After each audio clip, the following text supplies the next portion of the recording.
Gurukul Indian education के बारे में जो अनकही, अनसुनी और छिपाई गई ताकतें हमें समझ में आएंगी।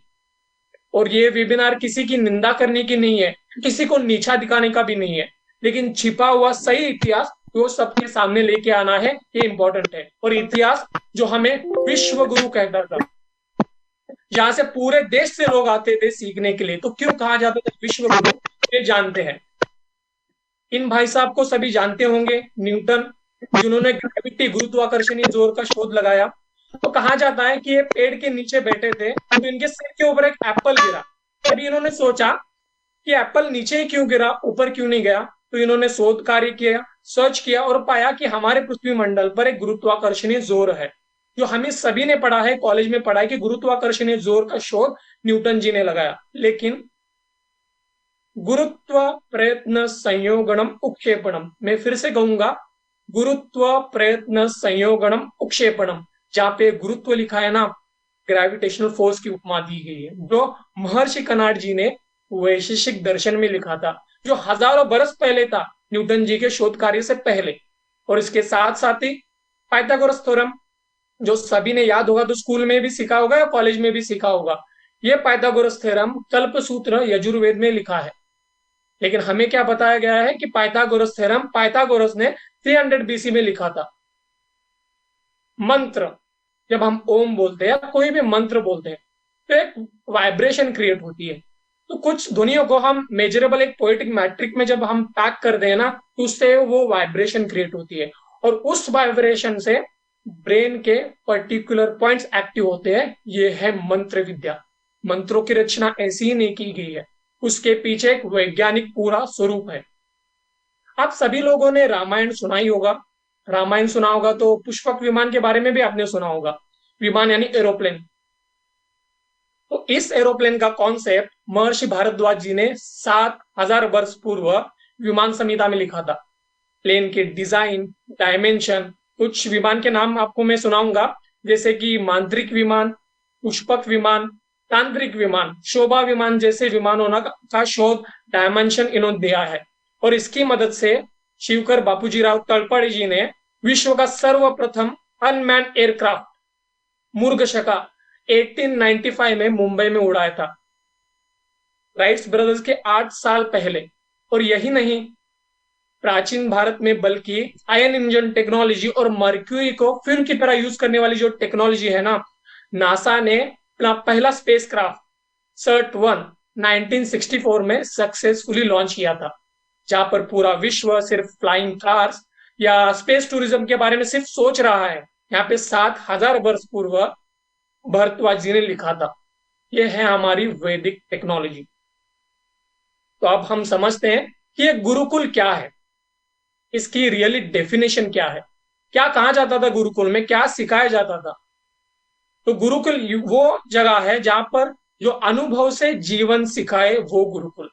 Experience driven learning module call Gurukul. For example मैं देता हूं कि मैंने शहद खाया, शहद खाया, वो मीठा लगा। तो वो मीठा का एक्सपीरियंस मुझे आप सभी को देना है कि शहद मीठा कैसे होता है।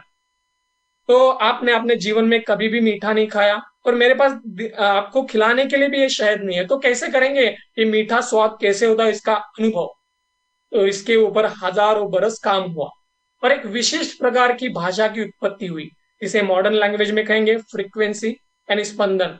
तो उस स्पंदन से एक विशिष्ट प्रकार की ध्वनियों का निर्माण होता है, और उस ध्वनियों को बार बार प्रैक्टिस से, बार बार उच्चारण से हृदय में उठने वाले भाव और जीभ पे आने वाला स्वाद बता देगा कि शहद मीठा कैसे होता है। यह है वैदिक धरोहर। और इसके साथ साथ ही हमें गुरु और टीचर में अंतर समझना बहुत ही जरूरी है। शिक्षक वो जो शिक्षा दे, शिक्षा भाषा की हो सकती है, अक्षरों की हो सकती है, वाक्य रचनाओं की हो सकती है, जैसे कि फिजिक्स, केमिस्ट्री, इनकी हो सकती है, लेकिन जरूरी नहीं कि वो ज्ञान दे। गुरु वो जो आपको जीवन सिखाए, जिससे आप जीवन में टॉप कर सको। ना कोई सब्जेक्ट में टॉप करना है, ना कोई रैंक लेके आनी है, ना किसी से कंपटीशन करना है। गुरुकुलों में तो कंपटीशन खुद से ही होता था।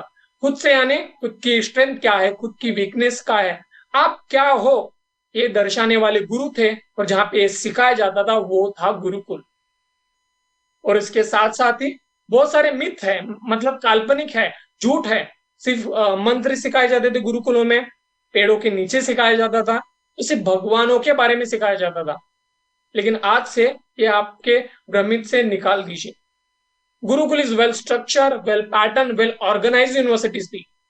तक्षशिला, नालंदा, विक्रमशिला जैसी यूनिवर्सिटीज थी, जहां पर भारत से ही नहीं पूरे जगत से लोग आते थे सीखने के लिए। और आपको पता है कि इसकी एंट्रेंस एग्जाम क्या थी? आपको सिर्फ संस्कृत आना चाहिए। ये थी गुरुकुल की वैदिक परंपराएं। और सब्जेक्ट्स के बारे में यानी विषयों के बारे में बताऊं तो विज्ञान के बारे में बताऊं, आप ओवरऑल देख सकते हो कितने सारे सब्जेक्ट्स हैं। तो वायु विद्या यानी एविएशन, अंतरिक्ष विद्या स्पेस साइंस, सूर्य विद्या जो सोलर सिस्टम की स्टडी की जाती थी, खगोल विद्या यानी एस्ट्रोनॉमी। तो ऐसे सारे विषय थे विज्ञान में। आप थोड़ा सा देखते हैं कि वैदिक कालखंड का एमबीए का था, यानी बिजनेस स्टडीज क्या थी।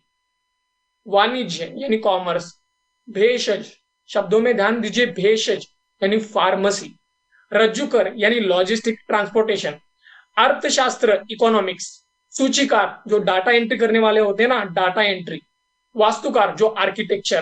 तो ये था गुरुकुल का वेल प्लान, वेल स्ट्रक्चर वैदिक इंडियन एजुकेशन सिस्टम। तो ये कहां से आता था? इसका सोर्स क्या था? ये सोर्स था वैदिक इंडियन स्क्रिप्चर्स। जो ओवरव्यू आप देख सकते हो, इसमें 4 वेद है, 18 पुराण है, धर्मशास्त्र, शब्दों में ध्यान दीजिए आप, धर्म यानी आपने जो धारण किया हो, शास्त्र यानी किसी भी रूल का विस्तार, यानी मॉडर्न लैंग्वेज में कहूं तो एसओपी, स्टैंडर्ड ऑपरेटिंग प्रोसीजर, तंत्र यानी सिस्टम, जादू टोने वाला तंत्र नहीं, सिस्टम, किसी भी ऑर्गेनाइज में एक तंत्र होना चाहिए, एक सिस्टम होना चाहिए। इतिहास जो महाभारत रामायण है इसमें दर्ज है। तो पूरे जगत को जो ज्ञान सिखाने की ताकत थी, इसीलिए तो हमें विश्व गुरु कहा जाता था। तो अब थोड़ा सा डिटेल में जाते हैं, थोड़ा सा और भी लेते हैं कि इस वैदिक विद्याओं में क्या था, इनोवेशन क्या थे, और इसके साथ साथ ही कुछ सीक्रेट्स भी आपको पता चलेंगे कि वैदिक विद्याओं में क्या था। तो चलिए बढ़ते हैं इस वैदिक जर्नी पे। तो आपको पता है कि दुनिया की सबसे पहली प्लास्टिक सर्जरी 2600 साल पहले हुई थी, और ये करने वाले महर्षि सुश्रुत, जिनको फादर ऑफ सर्जरी भी कहा जाता था, जिन्होंने 300 से ज्यादा सर्जरी का इनोवेशन किया।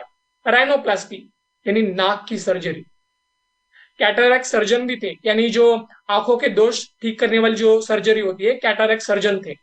सिजेरियन, अब्डोमिनल, ब्रेन जैसी कठिन से कठिन सर्जरी का इन्होंने इनोवेशन किया।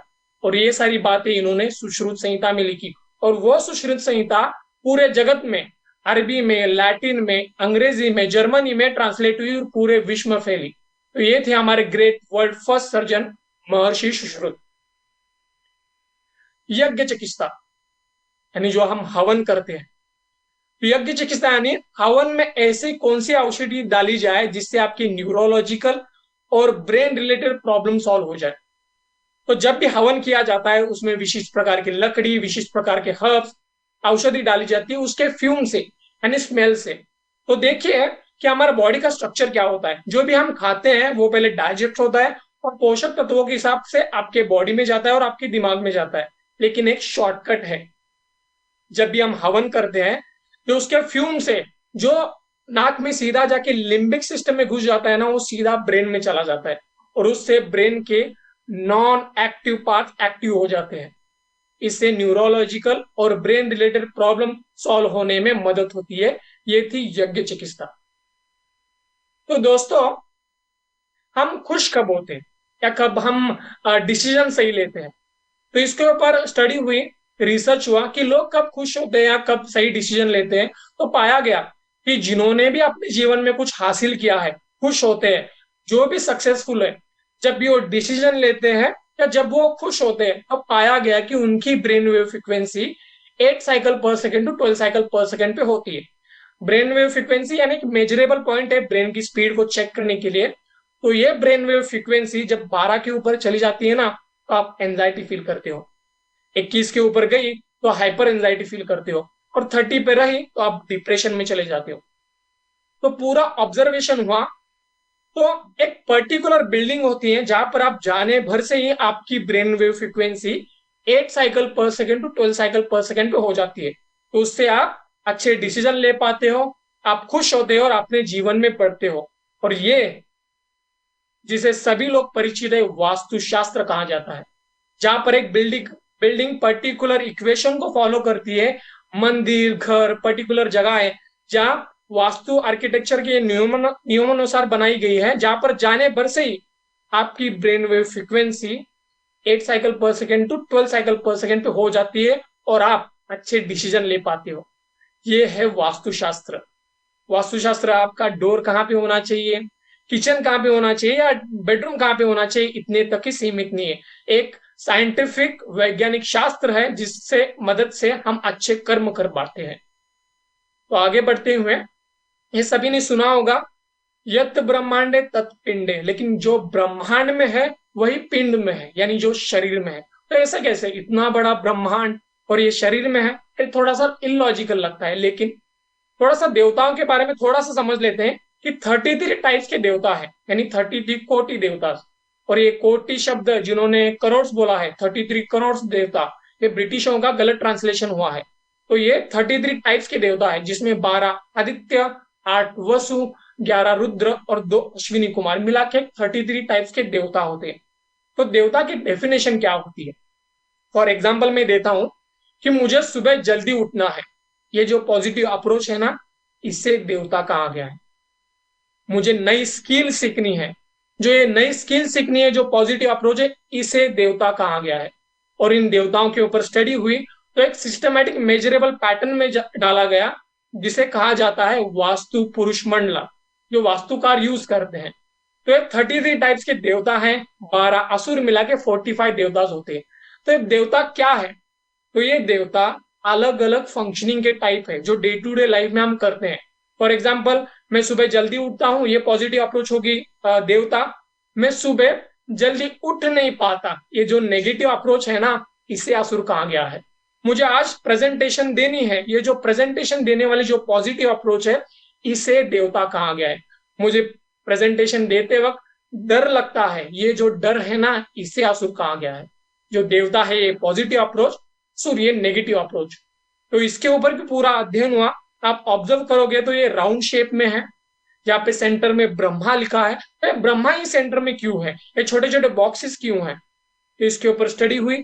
याद रखिए कि मैंने क्या बोला था, यत ब्रह्मांड तत्पिंडे, यानी जो ब्रह्मांड में वही शरीर में है। तो ये वास्तु पुरुष मंडल जो राउंड शेप में है, ये हमारे आकाश गंगा का डिपिक्शन है, यानी मिल्की वे गैलेक्सी, जो सारे देवता इसमें मिले हुए।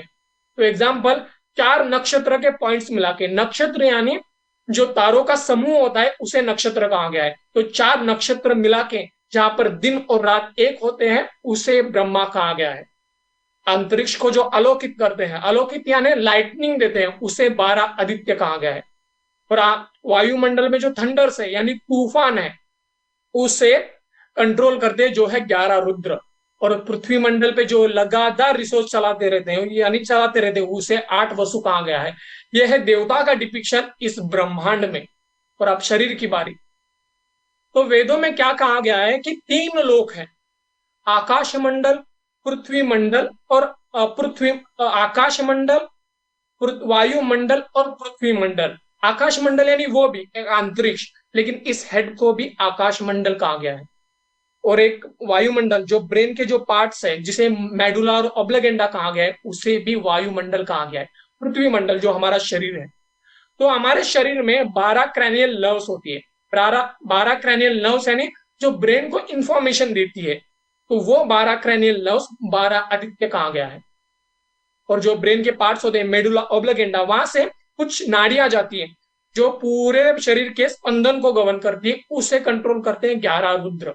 और जो हमारे 8 एंडोक्राइनिक ग्लैंड है, एंडोक्राइनिक ग्लैंड यानी शरीर के मुख्य ऑर्गन जो 8 है, उसे 8 वसु कहा गया है। और जो फ्रंट का हिस्सा है, जो फ्रंट बोलते हैं, जिसे फ्रंटल लॉब बोलते हैं, जब हम सुबह उठते हैं और जो अवेकनिंग होती है उठने वाली की, उसे इंद्र कहा गया है। तो ये है यत ब्रह्मांडे तत् पिंडे, यानी जो ब्रह्मांड में है वही शरीर में है। और कुछ इंटरेस्टिंग फैक्ट भी है, यही फंक्शनिंग हमारे बिजनेस में, हमारे डे टू डे लाइफ में, इवन हमारे फूड में, जो मॉडर्न वर्ल्ड कहता है ना, प्रोटीन, कार्ब्स, फैट, ये अलग अलग पोषक तत्व है देवताओं के स्वरूप में। तो आगे बढ़ते हैं। और ये आगे की विद्या जो मैं बताने वाला हूँ, ये सभी परिचित है। इसका ज्यादातर यूज हमारी शादियों में किया जाता है, और कईयों ने तो गेस भी कर लिया होगा। तो वो है एस्ट्रोलॉजी, यानी ज्योतिष शास्त्र, कुंडली। तो ये विद्या सबसे मिसअंडरस्टूड, डराई गई और छिपाई गई और गलत प्रेजेंट की गई विद्या है। तो मेरा दृष्टिकोण क्या है? तो कुंडली एक फ्रेमवर्क है जो आपको ओवरव्यू दिखाता है कि आपकी ताकत क्या है, आपके थॉट प्रोसेस क्या है, आप सोचते कैसे हो, आपका गुस्सा कैसा है, आपके इमोशन कैसे हैं, आपकी यूनिकनेस क्या है, ये बताता है कुंडली। और पूरे जगत ने क्या बताया कि शनि के नाम पे डराया है, 7.5 शनि आपका भारी है। तो ये जो प्लैनेट्स है ना, ये अलग अलग टैम्पलेट्स है। टैम्पलेट्स यानी शनि यानी पेशेंस, स्लो, रिलैक्स, किसी भी काम करने के लिए आपको पेशेंस चाहिए। मंगल यानी एक्शन, जो हम डे टू डे एक्शन करते हैं। मून यानी आपके इमोशन, वो गवर्न करता है। ये सारी चीजें सिंबॉलिक है। और उसके साथ साथ ही राहु केतु के नाम पर भी सभी को डराया है। राहु केतु यानी क्या? जो चंद्रमा और सूर्य के जो पाथ हैं, यहाँ पर चंद्र जो इंटरेक्ट होता है, दो पॉइंट्स मिलते हैं, उसे राहु केतु कहा गया है। ये राहु केतु एक मैथमेटिकल पॉइंट्स है। और राहु केतु एक सिंबॉलिक चीज है। राहु यानी हेड, केतु यानी उसकी बॉडी। राहु यानी लीडर, और केतु यानी उस लीडर के फॉलोअर्स। ये सारी चीजें सिंबॉलिक है। करियर काउंसलर, ये वेस्टर्न वर्ल्ड से आया हुआ है, जो बोलते हैं career counsellor, life coach, life guru. तो ये क्या करते हैं कि आप क्या बिहेवियर हो, किस तरीके से आप सोचते हो, उस तरीके से आपको बताएंगे कि इस फील्ड में आपको जाना है। लेकिन यहाँ पे श्री कृष्ण ने कुरुक्षेत्र में अर्जुन को पहले ही बताया कि अर्जुन, 3 प्रकार के गुण हैं, रजस, सतव और तमस। रजस यानी एक्शन ओरिएंटेड, जो सेल्स करते हो, मार्केट करते हो, लीडर करते हो। सतव यानी जो नॉलेज ओरिएंटेड इंसान हो, यानी नॉलेज ओरिएंटेड यानी साइंटिस्ट, रिसर्चर, टीचर। तमस यानी आपकी इमोशन, जो रिसोर्स को पैदा करते हैं, रिसोर्स मैनेजमेंट को जो हैंडल करते हैं, ये है। और आपको पता है कि प्रॉब्लम कब आती है? जो आप हो नहीं वो होने की कोशिश करते हो। यानी हमने कभी मधुमक्खी को बताया कि रेशम बना दे, या कभी शेर को बताया कि वीगन हो जा, यानी वेजिटेरियन हो जा। तो आपकी ताकत क्या है, उस हिसाब से आप एक्ट करोगे तो अपने जीवन में आप सफलता पाओगे। आगे जो 16 कला है, 16 इसेंशियल लाइफ स्किल, जो गुरुकुलों में सिखाया जाता था। एक कला जो निर्जीव वस्तु में भी होती है, 2 कला यानी कीटक में होती है, 3 कला पक्षियों में होती है, 4 कला एक 4 पैरों पे चलने वाला जो प्राणी, उसे भी कहा गया है। 5 कला यानी एक साधारण मनुष्य में भी होती है। 6 कला उन साधारण मनुष्य को जो गवर्न करता है, जो टीम लीडर कहा जाता है, उसमें 6 कला होती है। और 8 कला आपके सरपंच, जो गांव का लीडर होता है। और 12 कला जो चाय वाला भी प्रधानमंत्री बन सकता है, यानी देश का लीडर। और 16 गुण संपन्न, जिसे भगवान की भी उपमा दी गई है। ये है लाइफ इसेंशियल स्किल सेट। आपने सुना होगा कि राजा का बेटा राजा बनेगा, लेकिन जो हकदार होगा अभी राजा वो बनेगा। लेकिन जो हकदार कैसे होते हैं, ये है लाइफ स्किल सेट, जो 16 कलाएं गुरुकुलों में सिखाई जाती थी। मेकअप यानी कॉस्मेटोलॉजी, सौंदर्य प्रसाधन की कला, जो महिलाएं ज्यादा यूज करती है। तो अंगराग, ये शब्द आपने सुना है? अंगराग यानी फेस मेकअप, इसमें काजल, कस्तूरी, कुमकुम, चंदन, बेसन जैसे पदार्थ का यूज किया जाता था। नेल नेल पेंट यानी नेल को रंगना, इसके एक्सपर्ट को नक लेखक भी कहा जाता था। परफ्यूमरी यानी गंध, जो सेंट हम यूज करते हैं ना, उसका भी उपयोग किया जाता था। क्या आपको लगता है कि ये फुटवेयर या हाई हील्स जो महिलाएं पहनती है, या शूज, ये वेस्टर्न वर्ल्ड से फैशन आया है? लेकिन यहाँ पे 200 बीसी से हमारे कल्चर में था, इसका उपयोग किया जाता था। इंडस वैली जो 18,000 वर्ष पूर्व थी, इट इज वेल ऑर्गेनाइज, जिसमें वाटर मैनेजमेंट था, ड्रेन सिस्टम था, इवन ट्रैश कलेक्शन की व्यवस्था थी, यानी कूड़ा जमा करने की व्यवस्था थी। 8,000 वर्ष पूर्व ये सोसाइटी की सिस्टम थी। आप राइट साइड पे देख रहे होंगे जो आईफेल टावर, जो पेरिस में स्थित है, इसको मेंटेनेंस के लिए करोड़ों खर्च करने पड़ते हैं। क्यों? इसे जंग ना लगे। यहाँ पे एक दिल्ली पे पिलर है 2300 साल पुराना, इसको कोई भी जंग नहीं। तो देखिए कि वेल कंस्ट्रक्शन कैसा है, वेल प्लान और लॉन्ग टर्म विजन का कंस्ट्रक्शन है। 7 अजूबे, दुनिया के 7 अजूबे, जो आप राइट साइड पे देख रहे हो, जो यूरोपियन क्रिएशन है, जिसको 7 अजूबों में गिना जाता है, और ये आधा झुक गया है। यहाँ पे हजारों सालों से हमारे मंदिर है, जैसे कि तैसे खड़े हैं, मजबूत है। क्या हमें इन्हें 7 अजूबों में या दुनिया के अजूबों में गिनना चाहिए या नहीं? सोचने की बात है। क्रिएटिविटी की हद आप देखिए, एक तमिलनाडु में एक मंदिर है जिसमें 7 म्यूजिकल पिलर है जो पत्थरों में बनाई गई है, जो 7 क्लासिकल नोट्स बजते हैं, यानी सारे गम। तो ये थी क्रिएटिविटी। लॉजिस्टिक यानी ट्रांसपोर्टेशन, यहाँ पे 5,000 वर्ष पूर्व भृगु संहिता में लिखा था, जले नौके यान स्याद भूमियान रथा स्मृत आकाशे अग्नियानाच वेमयान तदेमहि। जले नौकेव यानी जल पे चलने वाली नाव, भूमियान रथा यानी जमीन पे चलने वाला रथ, अभी के लैंग्वेज में रोड पे चलने वाली कार, आकाशे अग्नियानाच मीन्स आकाश में रॉकेट। तो ये था फ्यूचरिस्टिक दृष्टिकोण इन लोगों का, इन वैदिक कालखंड का। और पिछले हफ्ते आपने शिवरात्रि भी मनाई होगी। जो शिवलिंग है, जो शिवलिंग का शेप है, उसका फॉर्म है, तो एक मैथमेटिकल फैक्ट है कि it is the best form of saving energy and holding energy. और ऑल ओवर ग्लोब ग्लोब आप ऑब्जर्व करोगे, जो एटॉमिक रिसर्च सेंटर है उसके जो रिएक्टर्स है ये उसी शेप के हैं जो शिवलिंग की तरह है। इतना ही नहीं, आप लेफ्ट साइड पे देख रहे हो कि एक नासा ने पिक्चर सेंड की थी। ये पिक्चर हमारे पूरे ब्रह्मांड की है, यानी एक यूनिवर्स की है, कि इसी शेप में हमारा यूनिवर्स एक्सपैंड कर रहा है, जो शिवलिंग की शेप की तरह है। तो जीता जागता उदाहरण है अध्यात्म और विज्ञान का, स्पिरिचुअलिटी और साइंस का। तो इतनी सारी ताकतें हमारे पास थी, लेकिन इतनी सारी ताकतें होने के बावजूद भी हम कैसे गुलाम बने, कमजोर कैसे बने, लाचार कैसे बने? इन अंग्रेजों ने हमारे ऊपर इतना सारा हावी कैसे हुए? हमें स्वतंत्रता मिली, लेकिन वैचारिक स्वतंत्रता भी मिलनी अभी भी बाकी है। इन्होंने 200 साल तक हमारे ऊपर राज्य कैसे किया? मैं तो कहता हूं कि पूरा पैरों तले इन्होंने रोन दिया। कैसे हुआ? इतनी सारी ताकतों के साथ इन्होंने कुछ टेक्निक का यूज किया। हमें सभी को पता है कि ब्रिटिश आए, हमारे ऊपर 200 साल राज्य किया, लेकिन कैसे? कैसे इन्होंने टेक्नोलॉजी का यूज किया? वो थी टेक्निक आइडियोलॉजिकल सबवर्जन। शब्द पे ध्यान दीजिए, आइडियोलॉजिकल शब्द, आइडियोलॉजिकल सबवर्जन यानी विचारधारा का विनाश। ये ऐसी प्रभावी टेक्निक है जिसके आपके विचार, सोचने का ढंग, रहन सहन सारा बदल जाएगा और आपको पता भी नहीं चलेगा। गुलामी के साथ साथ ही वैचारिक गुलामी का जो ट्रेंड है, इसे कहा गया आइडियोलॉजिकल सबवर्जन। तो ओवरऑल सिंपल भाषा में बताऊं तो स्ट्रॉन्ग ब्रेन वॉशिंग। आपको पता है कि युद्ध में सबसे बड़ी कला क्या होती है? आप युद्ध लड़े ही ना और आप युद्ध जीत जाओ। इस टेक्निक का इन्होंने यूज किया, स्ट्रॉन्ग ब्रेन वॉशिंग का। और इसके लिए इनकी एक स्पेशल कमिटी भी थी। इनका काम यही था कि हमारे फेस्टिवल क्या है, कल्चर क्या है, सोसाइटी सिस्टम क्या है, उसमें क्या बुरी बात है, अफवाहें फैलाना, काल्पनिक बताना, झूठ बताना, और हमारे कल्चर को हमारे खिलाफ खड़ा कर दिए। और इसके भी 3 स्टेप्स हैं जो बहुत ही खतरनाक है। फर्स्ट स्टेप, डीमोरलाइजेशन, यानी एक डिस्ट्रॉय करना हमारे रिलीजन को, सोसाइटी स्ट्रक्चर को, एजुकेशन सिस्टम को और हिस्ट्री को। रिलीजन को इन्होंने पिछड़ी वाली जाति बताई, अंधश्रद्धा बताया। सोसाइटी स्ट्रक्चर को, जो वर्ण व्यवस्था थी हमारी, जाति और कास्ट के नाम पे इन्होंने भ्रमित किया। एजुकेशन सिस्टम, जो इन्होंने इंग्लिश एक्ट ला के गुरुकुलों को बंद करवा दिया।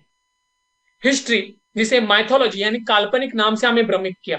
और दूसरा जो स्टेप्स है, डीस्टेबलाइजेशन। तो इससे क्या होगा कि हमारे ही लोग हमारे खिलाफ खड़े होंगे।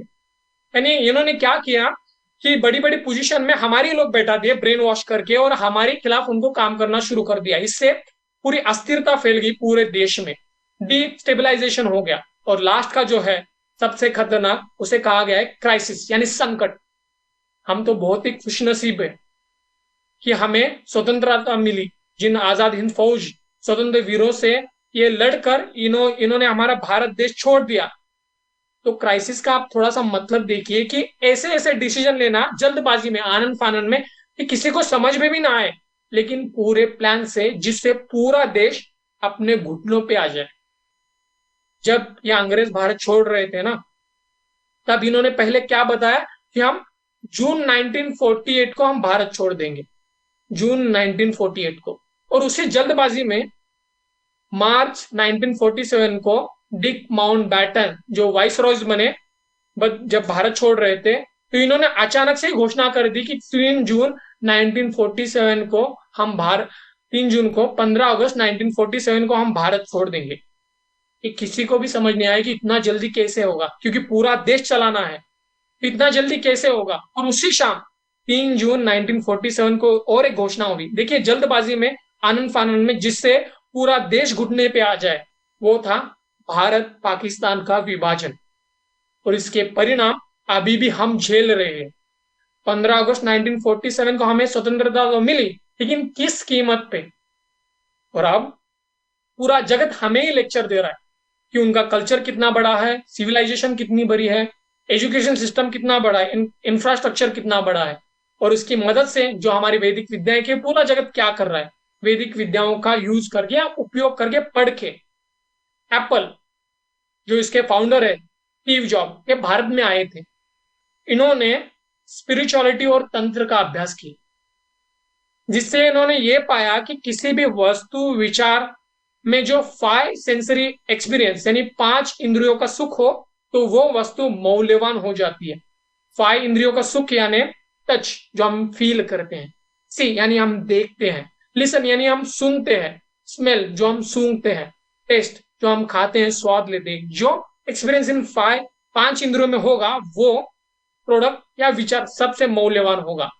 और जब इन्होंने फोन लॉन्च किया था, फर्स्ट स्क्रीन टच, इन्होंने टच की फीलिंग डाल दी उसमें। फर्स्ट स्क्रीन टच इनका ही था। दिखने में अतिशय सुंदर, सही तरह से बनाया था। लिसन यानी सबसे बेस्ट ऑडियो फॉर्म इन्होंने डाला था, स्पीकर डाले थे। लिसनिंग का इन्होंने डिपिक्शन डाल दिया। स्मेल, तो इन्होंने फर्स्ट वॉलपेपर उनका एक फ्लावर था, यानी सूंघने की डिपिक्शन इन्होंने डाल दी। टेस्ट, फोन तो हम खा नहीं सकते, जो एप्पल का लोगो है उसमें एक बाइट बना दिया कि बाइट थोड़ा सा एप्पल किसी ने खाया है। तो इस 5 इंद्रियों का एक्सपीरियंस एक ही प्रोडक्ट में डाला, और Apple is a super hit product. विश्व का सबसे महंगा फोन एप्पल ही बेचता है। और इनकी बात सुन के फेसबुक के जो फाउंडर है मार्क जुकरबर्ग, जो स्टीव जॉब को मेंटोर ही मानते हैं, ये भी भारत को विजिट किया था। इन्होंने भारत का कल्चर, स्पिरिचुअलिटी को एक्सप्लोर किया था। कहा जाता है कि 3 दिन बैठ के हनुमान चालीसा भी पढ़ी थी। ऑटोफेजी यानी फास्टिंग। तो प्रोफेसर योशिनोरी, इन्होंने एक रिसर्च की कि हम फास्टिंग जब रखते हैं तो क्या बेनिफिट होता है। तो हमारी एजिंग स्लो हो जाती है, हम मेंटेनेंस में चले जाते हैं, आपकी डाइजेशन स्ट्रांग हो जाती है, कैंसर और ट्यूमर जैसे भी सेल खत्म हो जाते हैं। इसके लिए इनको 2016 में भी नोबेल पारितोषिक मिला। और यहाँ पे इंडियन कल्चर में हजारों सालों से त्योहारों में, ऑस्पिशियस डेज पे क्या बोला जाता है? उपवास रखो। और यहाँ पे इनकी डिसरेस्पेक्ट करना नहीं है या इनके रिसर्च के ऊपर पॉइंट आउट करना नहीं है, लेकिन जो हमारे कल्चर में जो वैज्ञानिक स्वरूप है, ये सबके सामने लेके आना ये बहुत ही जरूरी है। और सबसे मौल्यवान दिमाग जो पूरे जगत के ऊपर राज्य कर रहे हैं, जो टॉप पोजीशन में है, जो इंडियन ओरिजिन के हैं, सुंदर पिचाई जो अल्फाबेट और गूगल के सीईओ है, सत्या नडेला जो माइक्रोसॉफ्ट के सीईओ है, और ऋषि सुनक जो यूनाइटेड किंगडम के, यूके के अभी भी प्राइम मिनिस्टर बने हैं। जिस यूके ने हमारे ऊपर हजारों 200 साल तक राज्य किया, अब हमारे ही इंडियन ओरिजिन का इंसान उनके ऊपर राज कर रहा है। तो ये था पावरफुल दिमाग हमारे लोगों का, वैदिक कल्चर का हमारे पास था। क्या हमें फिर से गुलामी करनी है, या फिर से वही वैचारिक गुलामी करनी है हमें? तो इसका सोल्यूशन क्या है? हम क्या कर सकते हैं इस वक्त, इस पोजीशन में हम क्या स्टेप ले सकते हैं? उसका सोल्यूशन यही होगा कि आत्म साक्षात्कार यानी सेल्फ रियलाइजेशन। खुद को पहचानना होगा कि खुद की ताकत क्या है, खुद के कल्चर के बारे में, खुद की विद्याओं के बारे में, खुद का इतिहास, सही इतिहास क्या है, इसके बारे में हमें जानना होगा। रामायण, महाभारत, गीता उसको पूजा के लिए नहीं, पढ़ाई के लिए खोलिए। जब आपको पता चलेगा ना हमारी कल्चर की ताकत क्या है, एक रियलाइजेशन होगी कि ताकत में दम क्या है, ताकत क्या है, तब आप प्रति उत्तर देने के लिए सक्षम रहोगे। प्रति उत्तर यानी जो जगत ने हमें पता है कि आपका कल्चर इतना काल्पनिक है, फेक है, उसके ऊपर आप प्रति उत्तर दे पाओगे। प्रति उत्तर के कुछ उदाहरण में बताता हूं। जो वर्ण व्यवस्था, ये ध्यान रखिए कि कभी भी जातिगत और जन्मजात नहीं थी। ध्यान रखिए, वर्ण व्यवस्था। ब्राह्मण जो दिमाग से काम करे, यानी आपके साइंटिस्ट, रिसर्चर, टीचर हो गए। क्षत्रिय यानी जो क्षेत्र की रक्षा करने वाला, क्षेत्र की देखभाल करने वाला, अभी के पुलिस, आर्मी, गवर्नेंस, वैश्य यानी वो व्यापार करता हो, छोटे छोटे व्यापार बिजनेस, और शूद्र जो छोटे छोटे टास्क करता हो, छोटे छोटे छोटे टास्क यानी प्लम्बिंग हो गया, इलेक्ट्रिशियन हो गया, पेंटिंग हो गया, ये छोटे छोटे टास्क। और आप ध्यान रखिए, कोई भी अपना प्रोफेशन चेंज कर सकता है। प्रोफेशन यानी क्या? ब्राह्मण क्षत्रिय बन सकता है, क्षत्रिय वैश्य बन सकता है, वैश्य शूद्र बन सकता है, और शूद्र ब्राह्मण भी बन सकता है। ये कभी भी जातिगत नहीं था। आप क्या कर्म करते हो, इस हिसाब से आपको बताया जाता कि आपकी कैटेगराइजेशन किस में होती है। और ये कास्ट वर्ड जो सो कॉल ब्रिटिशों ने लाया था, ये हमारा कभी भी नहीं था। ये स्पेनिश और पोर्तुगीज का कास्टा वर्ड का कॉन्सेप्ट है, ये हमारा कभी भी नहीं था। इंडियन एजुकेशन सिस्टम, जहां से पूरे जगत से लोग सीखने आते थे, अभी ये बताएंगे हमें कि एजुकेशन सिस्टम क्या होती है। ग्रोथ, जब ये ब्रिटिश आए थे तब 25% जीडीपी थी हमारी, और जब छोड़ गए थे 3% रह गई। और रेलवे के बारे में ये बताते मतलब लेक्चर देते हैं हमें कि हमने आपके पूरे भारत में रेलवे का इंफ्रास्ट्रक्चर खड़ा कर दिया। लेकिन क्यों खड़ा कर दिया? क्योंकि जो रिसोर्सेस है, जो खजाने हैं, आसानी से कैसे लूट कर अपने देश में चले जाए, इसीलिए इन्होंने रेलवे का कंस्ट्रक्शन किया था, इंफ्रास्ट्रक्चर किया था। माइथोलॉजी, जो रामायण को काल्पनिक बता के भ्रमित किया पूरे जगत को। लेकिन राम सेतु, जो भारत और श्रीलंका के बीच में आप जो पैटर्न देख रहे हो ना, एक ब्रिज की तरह पैटर्न दिख रहा है। रामायण को जब याद करोगे, जब श्री राम जी जब सीता माता को लेने के लिए जा रहे थे, तब वानर सेना के साथ इन्होंने एक ब्रिज बनाया था, वो था राम सेतु, जो अभी भी एक पैटर्न की तरह हमें दिख रहा है। ये सी लेवल के नीचे है, लेकिन एक पैटर्न दिख रहा है आपको। और पूरे हमारे राम जी के पूरे परिवार की भी लिस्ट है हमारे पास, इतना सारा डिटेल। और इसके साथ साथ ही जब श्री राम जी जन्मे थे, तो प्लानिटेरियम गोड सॉफ्टवेयर ने चेक किया था कि इनकी डेट, और इसके साथ साथ ही 500 वेरीफाइबल पॉइंट्स भी मिले थे, एक ऑब्जर्वेशन पॉइंट्स मिले थे कि श्री राम जी चैत्र शुद्ध नवमी 29 नवंबर 12,240 बीसी में जन्मे थे। और एक ही डेट के ऊपर 500 एक्यूरेट पॉइंट्स, एक ही डेट के ऊपर।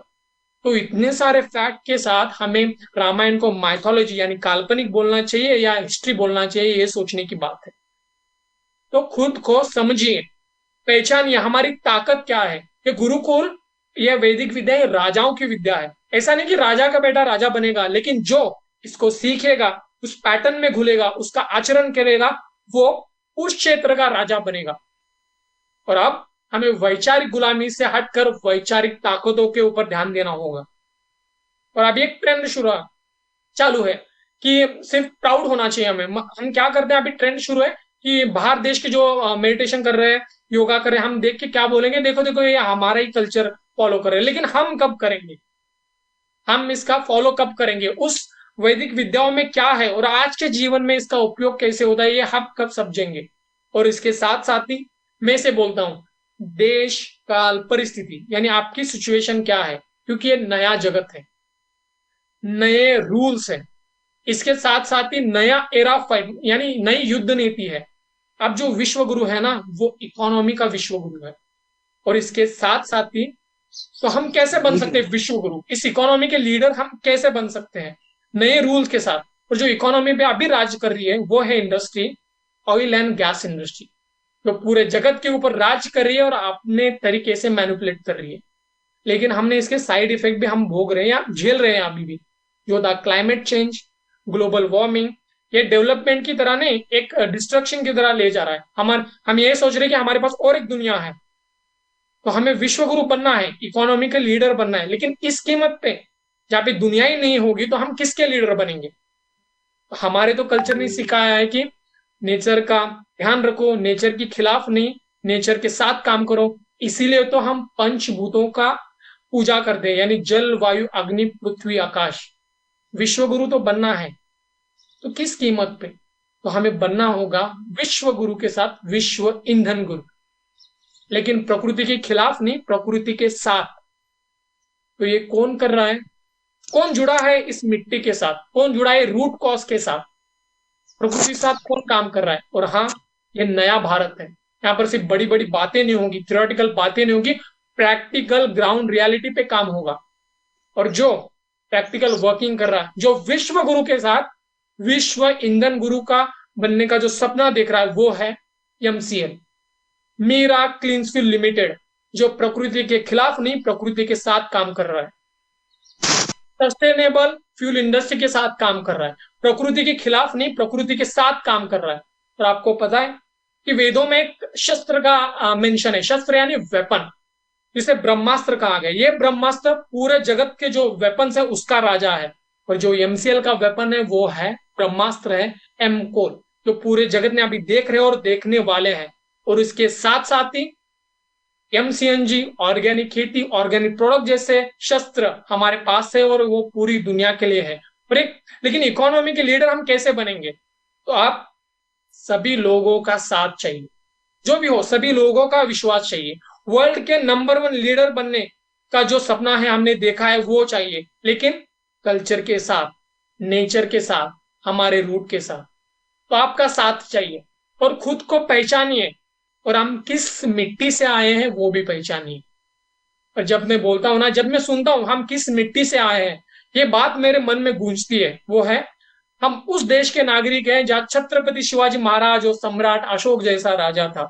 हम उस देश के नागरिक हैं जहां हर 50 मील पर रूप, पहनावा, मजहब बदल जाता था। हम उस देश के नागरिक हैं जहां डाल डाल पर सोने की चिड़िया को पाया जाता था।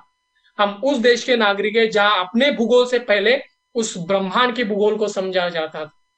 और इसके साथ साथ ही हम किन के साथ काम कर रहे हैं ये भी ध्यान रखना होगा। वो किन के साथ जुड़े हैं, हम किन रूट के साथ जुड़े हैं। और जब मैं सुनता हूं ना हम किन के साथ काम कर रहे हैं, तो हम उस देश के नागरिक हैं जहां एमसीएल और डॉक्टर श्याम गोलब जैसा राजा जी रहा है।